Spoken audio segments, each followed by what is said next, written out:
अब ये जजमेंट जो है that is for judicial scrutiny also, that will be you see, चाहे हाई कोर्ट होगी चाहे सुप्रीम कोर्ट होगी, इसकी जुडिशियल स्क्रूटनी भी होगी।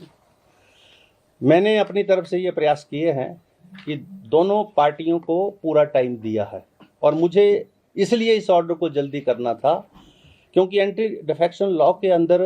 जो इंटेंशन है उस लॉ की, और कमीशन जो लॉ कमीशन की जो रिपोर्ट्स हैं वो ये बोलती हैं कि आया राम गया राम की पॉलिटिक्स नहीं होनी चाहिए। अगर आप एज ए कैंडिडेट जब शपथ लेते हैं और शपथ लेने के बाद किसी पॉलिटिकल पार्टी का कैंडिडेट बनते हैं तो आपको जो है उसी ही पार्टी और विचारधारा के साथ रहना चाहिए। जिसका दूसरा पार्ट भी है जिसमें जो है जो प्रोविज़न ऑफ व्हिप नहीं है, जो राज्यसभा की वोटिंग है उसमें व्हिप नहीं है, इसलिए मैं उस पार्ट को छेड़ा नहीं। मैंने उस पार्ट पर मैं नहीं गया, मैं सिर्फ उस पार्ट पर गया हूँ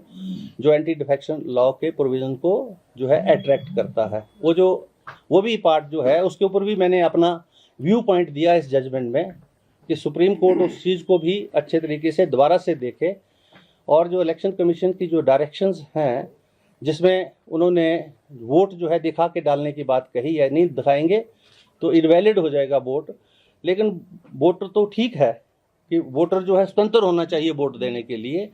और उस पर किसी प्रकार का दबाव नहीं होना चाहिए। लेकिन वो जो वोटर है, जो लोकतंत्र प्रजातंत्र की जो मूलभूत नींव है, जहाँ चुनाव होता है, पार्लियामेंट्री डेमोक्रेसीज और के माध्यम से पार्लियामेंट बनती है, असेंबलीज बनती हैं, वो जो एथिक्स है उसको भी तो जो है उस एथिक्स के अनुरूप भी तो काम करे। वो रिप्रेजेंटेटिव है 80,000 लोगों का, और उन 80,000 में से 40,000 वो लोग हैं जिन्होंने वोट देकर उसको बनाया, और बनाने के बाद जब वो यहाँ आता है